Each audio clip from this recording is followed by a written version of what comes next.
인플레이션의 핵심 지표인 최신 소비자 물가 지수가 기온이 떨어지고 있다는 징후를 보여줬기 때문에 백악관은 화요일 미국인들의 일상적인 비용을 낮추기 위한 새로운 노력을 강조하고 있습니다.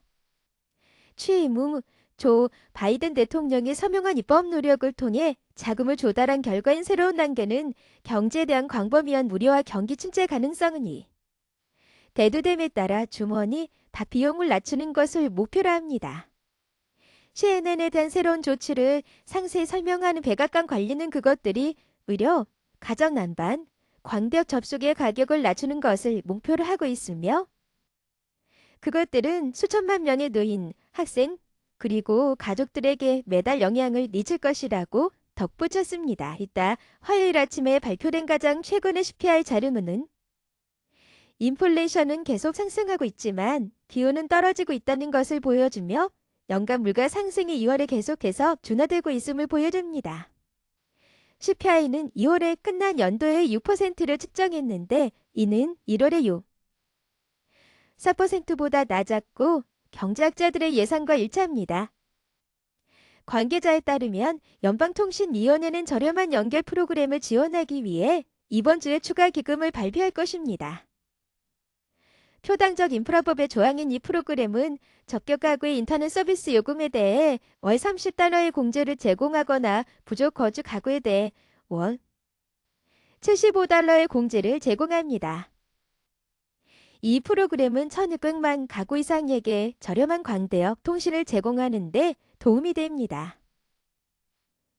보건복지부는 또한 미국 가정의 가정 난방비를 충당하기 위해 주 정부의 5억 달러가 넘는 저소득 가정 에너지 지원 프로그램 기금을 지원하여 있습니다.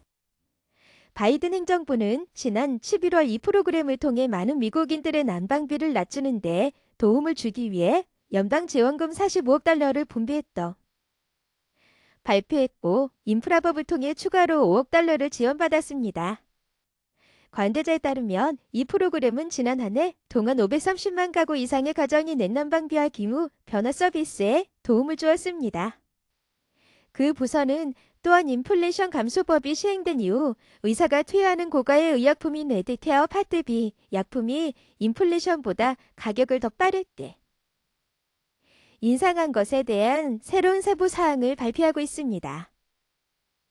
그들은 과도한 가격 인상에 대해 인플레이션 리베이트를 받을 것이며 일부 수혜자들은 다음 달부터 더 낮은 보조금을 받기 시작할 것이라고 관계자는 맞습니다. HHS는 또한 얼마나 많은 노인들과 장애인들이 1월에 발효된 인플레이션 감소법의 조항 때문에 무료 추천 백신에 대한 비용 절감을 보기 시작했는지 보여주는 새로운 데이터를 발표할 것입니다. 최근 CPI 자료에 따르면 인플레이션이 둔화되고 있지만 최근 예상보다 뜨거운 고용 보고서와 미국 역사상 두 번째로 큰 금융기관의 실패 이내에 고조된 미국 경제의 불황 우려가 여전히 맴돌고 있습니다. 지난 2년 동안 연준은 수요를 냉각시키고 역사적으로 높은 인플레이션을 완화하기 위한 일련의 금리 인상을 시행했습니다.